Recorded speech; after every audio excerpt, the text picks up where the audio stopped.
কমলনীতি নবদ্বীপ হালদার এখানে বসে আমাদের ছাদের ওখানে আড্ডা মারতো কাকার সঙ্গে সে জায়গা ওদের সঙ্গে। নবদ্বীপ হালদার কমল মিত্র, হ্যাঁ ওদের বন্ধু ছিল তো।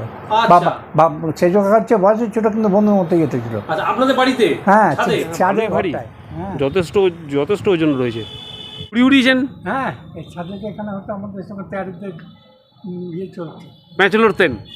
তাহলে তখন ছাদে কি করে উঠতেন? আমরা এখান থেকে কিছু করতাম। এখান থেকে উঠতেন? চিলেকোঠার ছাদে ওঠেননি? উঠেছি, ঘুরটা মেনলি এই ছাদ, মেনলি এই ছাদ থেকে উঠতেন। যথেষ্ট বড় ছাদ, যথেষ্ট বড় ছাদ।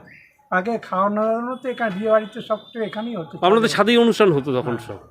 আচ্ছা আচ্ছা, তখন মাঞ্জা করেছেন আপনারা? হ্যাঁ। তা কোথায় মাঞ্জা করতেন? এই যে ছাদে, এই মাথা থেকে ও মাথা ছাদে, আপনাদের এই ছাদেই? হ্যাঁ, ছাদটা অবশ্য যথেষ্ট বড়, এই মাথা থেকে মাথা মানে 80 ফুট। 80 ফুট।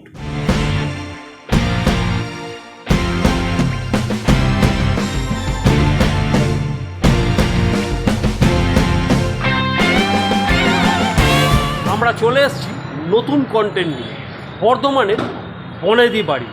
এই মুহূর্তে আমি যেখানে দাঁড়িয়ে আছি এটা হচ্ছে বোরহাট। তখনকার দিনের বর্ধমানের কিছু কিছু জায়গা ছিল ল্যান্ডমার্ক। বোরহাটে বোতল বাড়ি বললেই তখন বর্ধমানের যে কোনো মানুষই আপনাকে স্টেশন থেকে এইখানে নিয়ে চলে আসত। আজকে কথা বলে নেব বোতল বাড়ির পরিবারের সদস্যদের সঙ্গে, জেনে নেব এই পরিবারের ইতিহাস। ভিডিওটার সঙ্গে থাকুন। সদর দরজার উপর মূর্তি বুঝিয়ে দেয় চৈতন্যপুরের জমিদার চৌধুরীদের বর্ধমান শহরে বনেদিয়ানা কেমন ছিল।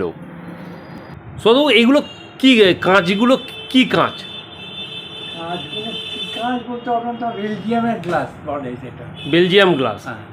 আচ্ছা, অপূর্ব কিন্তু লাগছে। আগেকার দিনের বাড়ির এগুলো কিন্তু একটা বৈশিষ্ট্য রয়েছে, যেমন এদিকেও রয়েছে। সব দরজাতেই আছে, সব দরজাতেই আপনার রয়েছে। প্রত্যেক জানলা দরজাতেই। আগেকার দিনের ধরুন আপনাদের মতো বনেদি বাড়িতে কি এরকমই পাওয়া যায়? হ্যাঁ, এরকমই ছিল দেখতাম, এবং খড়খড়ি এটা ছিল দরজাগুলো সব। আর একটা জিনিস দেখতে পাচ্ছি আমরা বাড়িতে, এখানে কেদারনাথের ছবি। হ্যাঁ, এটা কত সালের কেদারনাথের ছবি? 76-এ। 76 কি আপনি গেছিলেন? আমি গেছিলাম। আপনি কোনখানে আছেন? আমি ছবিটা তুলেছিলাম। আপনি ছবি তুলেছিলেন? হ্যাঁ, আমার ইয়ে দাদার মতো বন্ধু কাম ছিল, ওই যে ওইখানে ছিল, ওর পাশে দাঁড়িয়ে গেছে। আচ্ছা, নজরে পড়লো জয় বাবা কেদার। এইগুলো ভেঙে পড়ে গেছে। এগুলো কি ছিল আপনার? এটা গোটাটাই গোডাউন ছিল। গোটাটা গোডাউন ছিল। আচ্ছা, ওইদিকে বাড়িটাও নষ্ট হয়ে গেছে। এখন আপনার গাছ বেরিয়ে গেছে। এই দিকটা কি ছিল?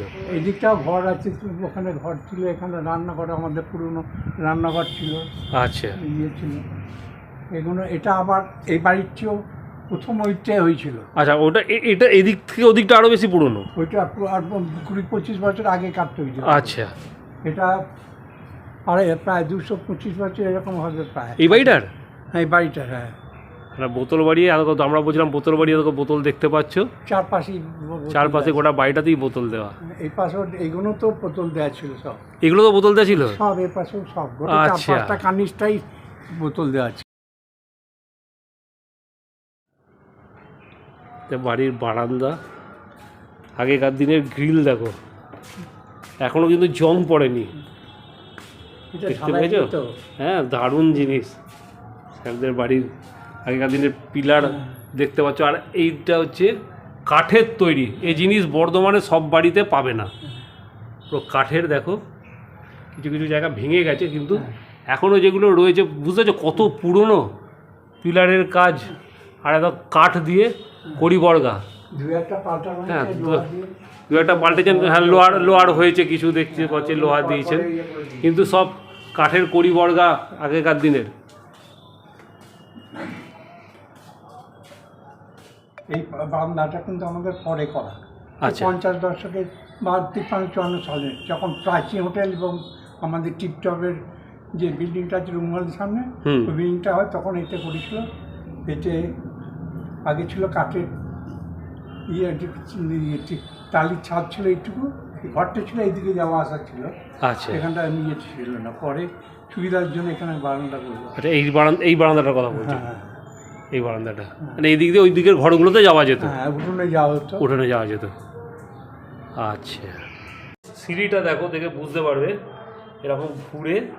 আর এই দিকগুলো সরু, আর এই দিকগুলো হচ্ছে তোমার চওড়া, হাইট কিন্তু সমান। হ্যাঁ, কোথায় যাবে, কিন্তু একটা দিক, এই দিকটা হচ্ছে ছোট, এটা হচ্ছে তোমার চওড়া। খুব সুন্দর রাউন্ড শেপ করে ওটা। এখন ছাদে তোমাদেরকে দেখাচ্ছে, দেখো বোতল বাড়ির বোতল দেখতে পাচ্ছ, এদিকে আর সোজা যে বিল্ডিংটা দেখতে পাচ্ছ যে বর্ধমান রাজবাড়ি, এদিকে দেখা যাচ্ছে।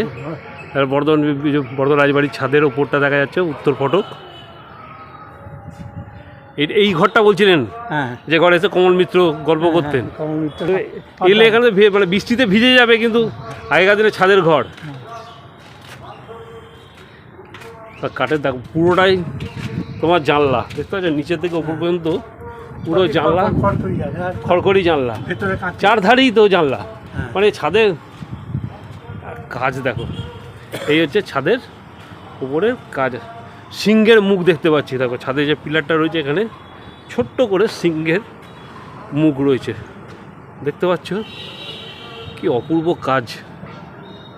চারধারি তোমার দেখো, এইটা তো সিংহের মুখ রয়েছে।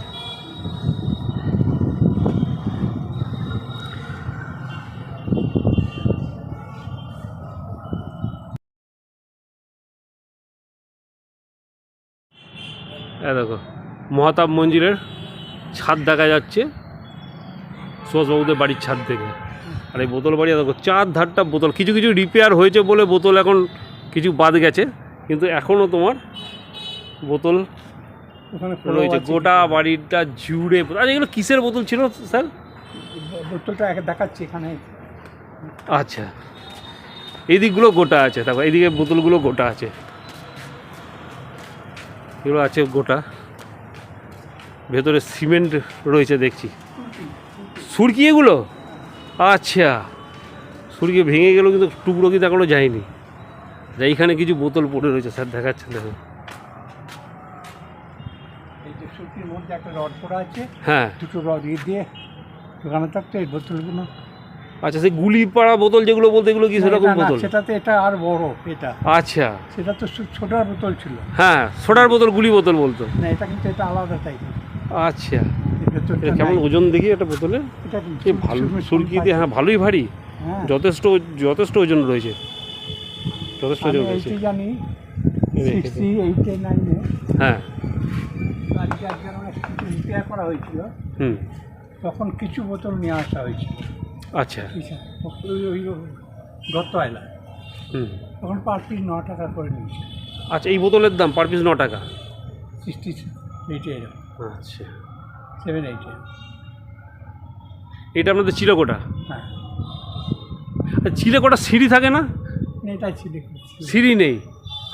আপনারা উঠতেন কিসে তখন? মই বানিয়ে ঘুড়ি উড়িয়েছেন? হ্যাঁ, এই ছাদে এখানে হতো আমাদের সঙ্গে তেয়ারিদের ইয়ে চলতো, ম্যাচ লড়তেন। তাহলে তখন ছাদে কি করে উঠতেন? আমরা এখান থেকে কিছু করতাম। এখান থেকে উঠতেন? চিলেকোঠার ছাদে ওঠেননি? উঠেছি, ঘুড়িটা মেনলি এই ছাদ, মেনলি এই ছাদ থেকে উঠতেন। যথেষ্ট বড় ছাদ, যথেষ্ট বড় ছাদ।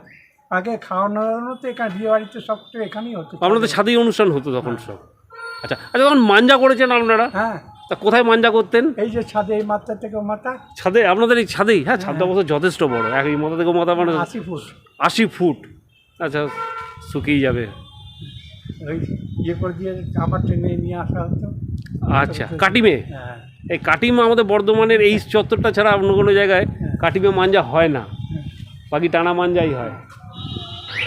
দ্বিতীয় পর্বে আমরা জানব সুভাষবাবুদের জমিদার বাড়ির বিভিন্ন অজানা কাহিনী এবং বর্ধমান শহরে সুভাষবাবুর চোখে দেখা তৎকালীন নানা অজানা কাহিনী।